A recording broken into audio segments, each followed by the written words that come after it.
Well, Muse fans, you've had this date circled on your calendar for a long time. Muse live at Rome Olympic Stadium, available in stores and for download today. We couldn't be more happy to welcome two-thirds of the band here. Matt and Dom are here from Muse here on the Kevin Bean Show. Hi, boys. How are you? Very good. How you doing? Great. Happy holidays. Great to see you holidays. again. What's it's impossible not to be into December and not start reflecting back on the year that was. How's 2013 been for you guys?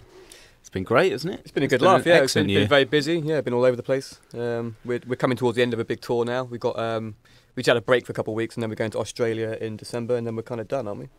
That's it. Yeah, we've been all over Europe, all over the world. How long did you just have off? We just had a break for about 2 weeks and 2.5 weeks or something.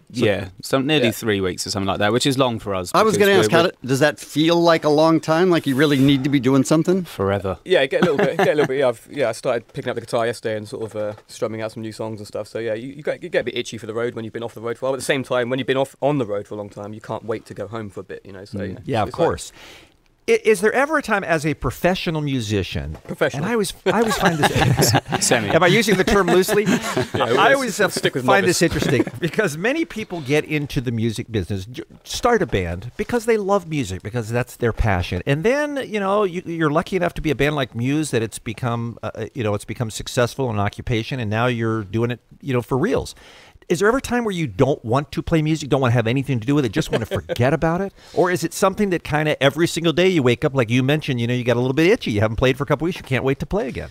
Yeah, no, for whatever reason, I think it's in your blood. You know what I mean? Like it's my nature. Since I was about 11 years old, I knew that that's what I wanted to do, and so that's never really gone away. I think I've sort of thought about the possibility of it going away, but that's never really. My nature just kicks in, and I just need to be in front of the piano or the guitar, pretty much most days, so that passion's never really gone for me. And you've said about you, Dom. How about you?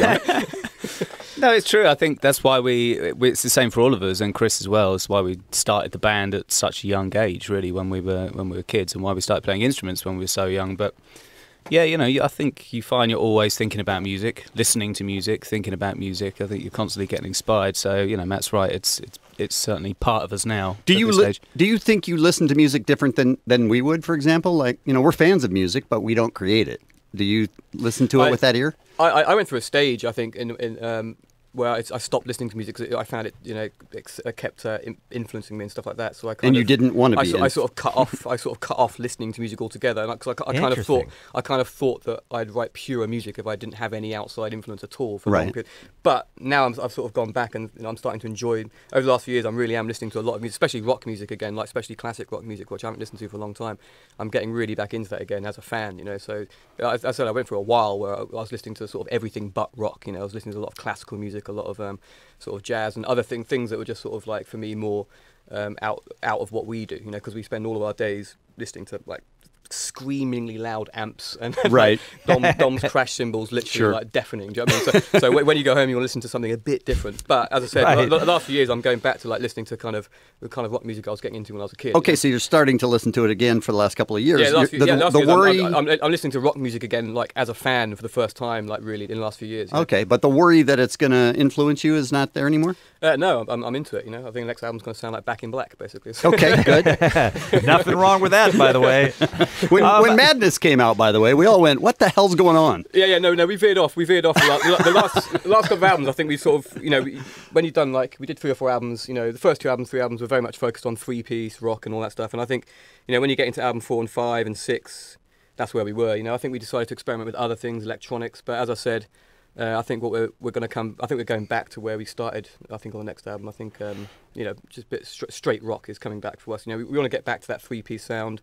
We've done a lot of experimentation with all these other weird things, and I think it was good for us to do that, to sort of basically remind ourselves that you can't just beat guitar, bass, and drums. You just can't beat that, You are hearing the voices of Matt and Dom from the band Muse here on the Kevin Bean Show. We're going to get into talking about the new DVD available called Live at Rome Olympic Stadium. Speaking of being music fans, once you get to the point where you guys in the industry, where you are, top of the charts, you get a chance to meet pretty much anybody, I imagine. Have you met any musical heroes that if I had gone to a 7-year-old Matt or Dom and told you that one day you'd be meeting fill in the blank, it would have blown your mind? Yeah, been plenty, probably loads over Yeah, the years. Brian May was a big one.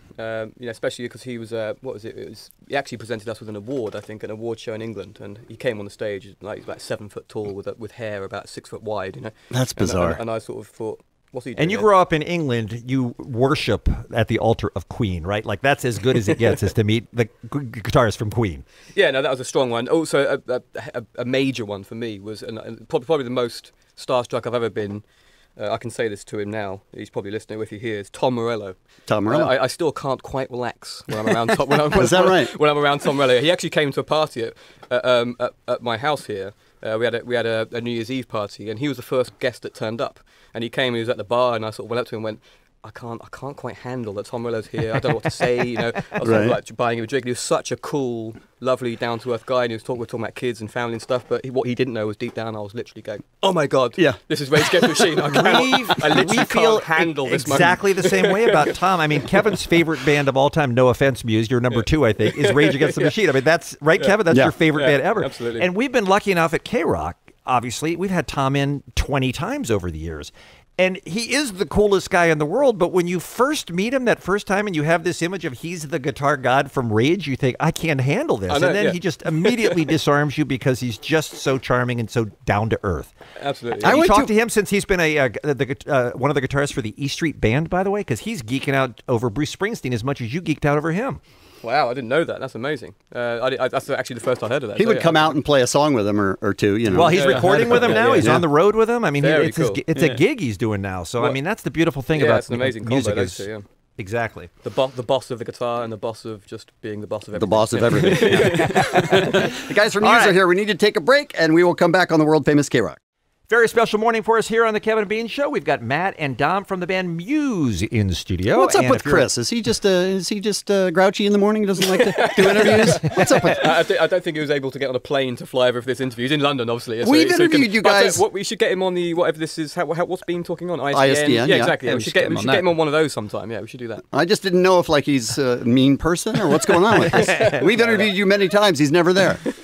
He's the shy type. Let's put it that way. All right. He was definitely there on the night over the summer where you were at Rome's Olympic Stadium, and this is a brand new concert DVD that, from what I understand, from what I've been reading about, is unlike any concert that's ever been shot or released before. Tell us about it. Yeah, well, we shot it. One of the main things about it is we shot it in 4K, which is like this new camera technology, which is like 4 times the definition of HD. So it's 4 times what we think of as high def. Yeah. So when you see, we're kind of used to it these days, but you see a bit of HD and you can kind of really see like hairs on someone's face and the detail. So it's kind of 4 times the definition of that. And it's a little bit too much detail. I was going to ask you. Yeah, do we need that? You can see. Do you have like a makeup artist before the show? As you can see, I suffer from the odd spot here and there. There's one big one that you can see in the Rome show, and a couple of close-ups. I'm sure that everyone's going to appreciate it. Yeah, you can see the contents of zits. Now, will that translate onto the Blu-ray? Nope. Yeah, well, no. Basically, 4K. All the theatres that it went to was in 4K, so you got to see it in Ultra HD. And unfortunately, unless you get one of these 4K TV sets, which are now coming out, it's the kind of thing that probably the next few years most people will start upgrading to this 4K thing, and then this DVD, whatever it's going to be on, will make sense. Right. So it's kind of something for the future. But the actual DVD that will come out will be. I mean, the cameras themselves did have these crazy advanced lenses on, so there will be a definite depth of field difference than what you normally see. Now, in is the terms equipment of 4K, unless you've got the 4K TV at home, right? Exactly, and none of our listeners can afford the 4K TV. Don't blame me. Yeah. Are the cameras? I got a free projector. Different in terms. I got a free projector from Sony. Is that right? Oh, nice! How about that? That's the main reason why we shot it in 4K. Parties at Matt's house. Are the cameras bulky, and do they kind of get in your way when you perform, or to you on stage performing? Was it just like being shot with a regular rig? Most of them are regular, but there was one really cool camera that was called. They called it a spider cam, didn't they? It was basically like a UFO. It was like connected to all these wires around the top of the stadium, and it could literally go anywhere in the stadium at any time. So it could come right up close to my face, and it could suddenly spin around, go out into the audience, up into the top of the stadium in one big continuous camera shot. Is this some of the technology that is in the app, that the Muse 360? Or no, where you can control the camera? That's something different. That's a different type of camera, like a 360 camera that's fixed on stage.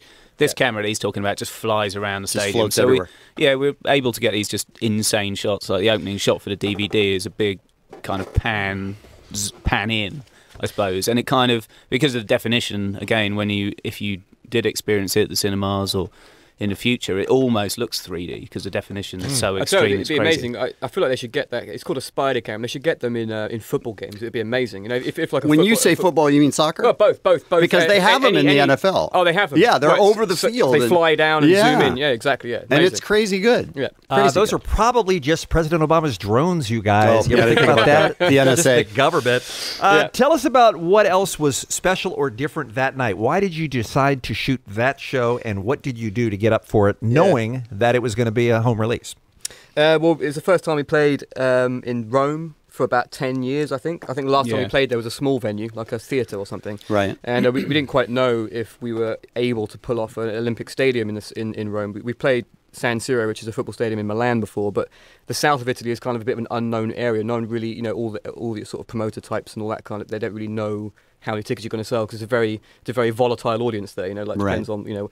So, but we took a risk. In other words, we took a risk and said, right, let's just do this Olympic stadium. And even like I think our manager and everyone was thinking like, we don't know if this is going to work, you know. And to everyone's surprise, it sold out within a few days, and that was quite. Now you speak Italian. Right? Un poco. Did you? That's all I can actually say. Did you try? Did you try a little bit on stage while you were there? I said a few bits. Yeah. I said a couple of bits, but you know. I'm not going to pretend I can speak Italian. But yeah, I mean, we chose it because it was Rome. We hadn't been there for a long time. It was a big outdoor, and we loved that. You know, we did that gig with Rage Against the Machine in the LA Olympic Stadium. Yes. Yeah, and I love that kind of bowl shape. You know that Olympic sort of properly open stadium, open air stadium. So it's the same kind of venue as that. And I remember doing that gig with Rage and thinking, wow, what a great layout when everybody can see all of the sky, the stars, as well as you can see everything around you. Were you nervous to have the dancing Pope in Rome? Well, I think that Pope's supposed to be hip and cool, isn't he? So you know, we thought having him dancing around wouldn't be about. He was jamming with Obama up there, and I think there's a few other world leaders. You were a little nervous about that, though, weren't you? Well, no, we did actually have Berlusconi naked. Well, Berlusconi wearing a bikini, and in soundcheck it was deemed a little bit on the edge. You know, well, just a bit. Now you're talking about the images that are projected on the digital screens during the show, exactly, that the audience sees, and you also had live actors as part of the set too. Tell me about that. Yeah, we've always been into the idea of going to the next level in terms of theatrics, you know, because we kind of feel like the music we make, we can probably get away with a bit of that. It's always risky when a rock band tries to go into that territory, but we thought we'd give it a go. We just did it a little bit. There was a theme of energy usage, energy consumption, and so on, which basically we got two actors in to act out. One of them was like a sort of Euro banker who was doing quantitative easing, pouring euros all over the audience. Then there was like a businesswoman who was drowning herself on oil and fuel and that kind of thing. And then they both die. Oh, good times. Yeah, good times. Yeah, it's all just uplifting news show. You know what can we say? It's happening to you guys. But then she comes back as an angel floating from a light bulb. So you know, there's a happy ending. Hey, spoiler alert! Wow. First of all right. The shows don't get any bigger than Muse live at the Rome Olympic Stadium. That is available everywhere today. By the way, you can get it at muse.mu or Amazon.com. It's available on CD, DVD, CD, Blu-ray, digital. I mean, it's crazy. This is the package for Muse fans. Let's take one more quick break. If you guys can stick around for one more, we got a few more Muse questions. Is that cool? Yeah, sure, cool. Yeah. All right, we'll be right back on KROQ.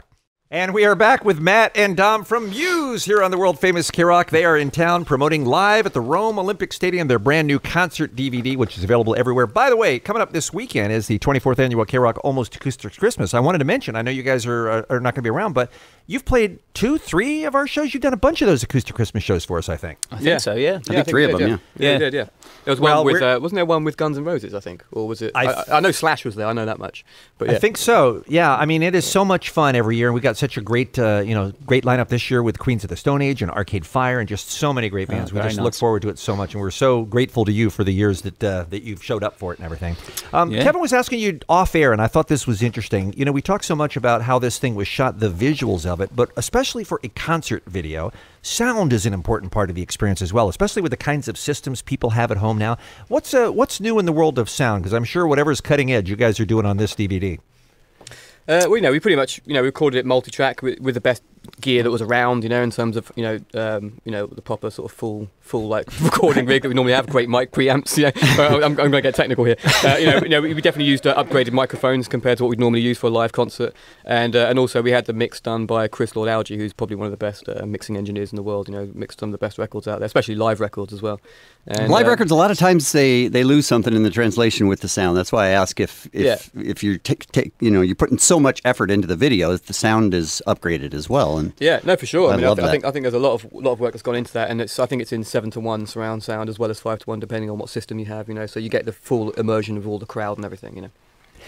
Is this the end of a chapter, this performance for you? I mean, I don't know that you can get much bigger once you've got this kind of stage show and fireworks and actors and everything else. Yeah, I think it probably is. You know, it's we definitely experimented with the songs that we picked for this DVD definitely have a bit more of the kind of softer side of what we do, and the more mellow and some of the more theatrical elements. I think that we captured that in this film, and as I said, I think what I was saying earlier on about musical style, I think it sort of definitely sums up what the last two albums we definitely sort of veered away from rock a little bit and tried some other things, and this film definitely captures that. And I think in the future we're going to probably come back to a more sort of harder rock sound, a more basic sound, and potentially our shows will reflect that. And when might that be? Well, we're hoping to get in the studio next year. You know, I've got a few songs floating around at the moment, but I think next. What's that process like? How long does that take? It's kind of vague, isn't it? It's difficult to predict, you know, because you never know what the songs are going to be like and how we feel about them, how the recording process goes. You know, we are going back to a more, as I said, to a more basic rock sound, I think, so that might make things move a little quicker. I don't know, but I say that next year. We've also said that many times before. And then you get in the studio, I'm pretty sure. The songs that I've definitely got a few songs on the go now, which are definitely, a bit more like. Will we have it by January? I'd say January. No, absolutely no How chance. about by Christmas? I tell you what, I think we'll have it done by, hopefully. I mean, I'd like to get an album, 2015. I'd like to be back on the road again in 2015, and we'll do your acoustic Christmas in 2015. Fantastic. 2015. Oh, hey, we'll take you up on that. That sounds great. Before we let Matt and Dom go for Muse, I have to ask, why are you guys not signed up to be on that first trip to space with Richard Branson? I figured that would be all over you.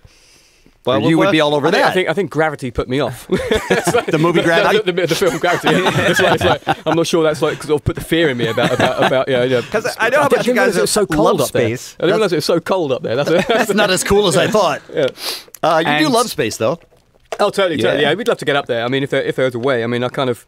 When's Branson going up? Is he going up soon? I think he's going up in a year or so, something like that, maybe two. But Lady Gaga apparently is going to perform. I think she's performing on the first or second shot up there. But I thought it should have been you guys. I mean, no one's talked more space than you guys. We've got too much gear. Do you know what I mean? That's a problem. We've got too much equipment to take like up 5 rockets up there. Exactly. I need one rocket just for Dom's astronaut snare drum roadies collection. And let's not forget that it's a vacuum in space, and you won't be able to hear anything anyway.